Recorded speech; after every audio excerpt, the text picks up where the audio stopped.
The godfather of artificial intelligence, Geoffrey Hinton, has come out with a pretty stark warning. He says the technology he helped create is coming for your job. For mundane intellectual labor, AI is just going to replace everybody. His advice for Oh, good. AI is popping up in just about every industry, as we know, prompting mass layoffs in some sectors. This is raising questions now about which jobs will be left as the technology is rapidly advancing. Joining me with more on this is tech analyst Carmi Levy. Good morning to you. Good morning, Lindsay. Great to be with you. Okay, he says mundane intellectual labor. I mean, what are we talking about here? Who's most at risk? I mean, so if you work in a call center, for example, repetitive type knowledge work where you're essentially doing the same thing over and over, not really hugely value added. Paralegal, like a lot of sort of research, basic work stuff that can be easily automated by AI. Those are the kinds of roles that can be very easily replaced. Automated vehicles, if you're a driver, that kind of technology will also eventually obsolete those roles. And he uses the term mundane intellectual labor, and in other words, these are roles where you're not really high up the knowledge worker food chain. You're not really using your brain as much to create necessarily new ways of doing work. You're just repeating the same thing over and over. And when is this happening?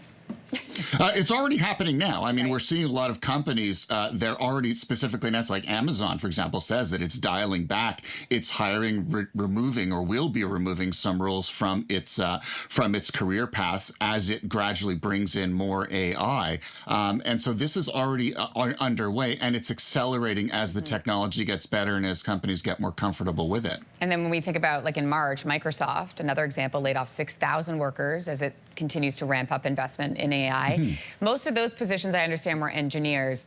But I want to bring attention to something, because just recently a commercial ran during the NBA Finals online. Did you see this? It was entirely produced by AI. I'm going to show our viewers a little bit of it. All right, we're going to reset the explosions. We've already lost 3 stunt doubles this morning. Let's not make it a 4th. Most sets have medics, but we have coroners and priests on standby. It's just something nice Kelsey does. Authenticity is important to us at Kelsey. We work specifically with FEMA to find actors with PTSD from previous This whole thing was produced by AI. And when I see this, it makes me think it's not just those mundane or administrative positions that will be gone. It is much bigger than that. What do you see?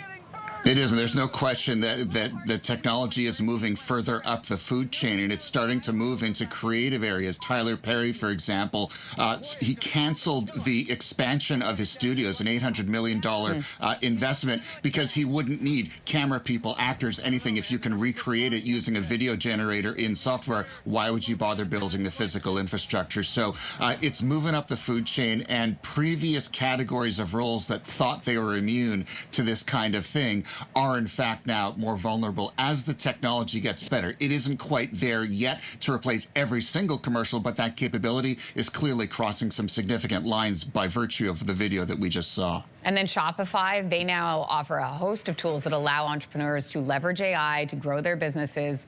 They are essentially replacing humans in marketing, for example, customer service, website building.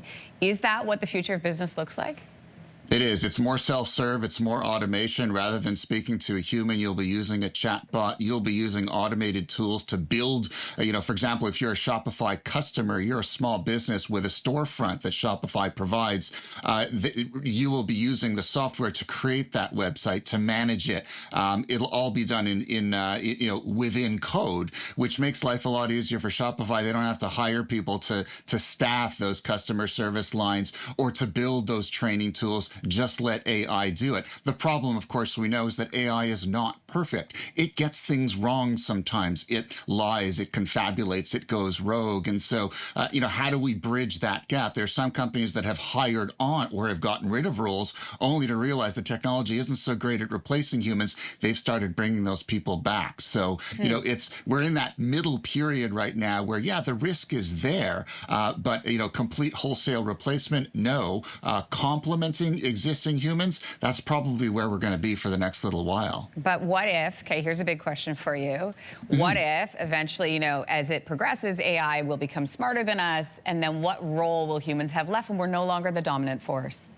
That's certainly the key risk, and I think that's what Dr. Hinton is really getting at, is that at some point AI is going to get better at a lot of the roles that we have today. But if you look at what technology has always been, it's always been disruptive. If you look at the office of today versus the office of even 10, 15, 20 years ago, you wouldn't recognize it. And in fact, many of the skills that were de rigueur back then certainly aren't applicable today. So AI is just going to continue what technology has always been doing, and it's going to create new roles. And I think the debate is, will it create more roles than it destroys? Dr. Hinton doesn't think so. Other experts do. So, for example, you're going to need people to run those AI systems, to design them, prompt engineers, AI ethicists, AI trainers, roles that didn't exist before AI, but that do exist now. So managing your career isn't necessarily going to mean holding on to the same job for 40 years. It's going to mean jumping from one career path to another as AI continues to rewrite the script. And this conversation continues as well. We're just out of time right now. Carmi Levy, thank you. Always good to see you.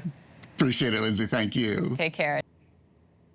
If you like that video, make sure to subscribe to the Your Morning YouTube feed, where you can find all kinds of new content posted every weekday morning.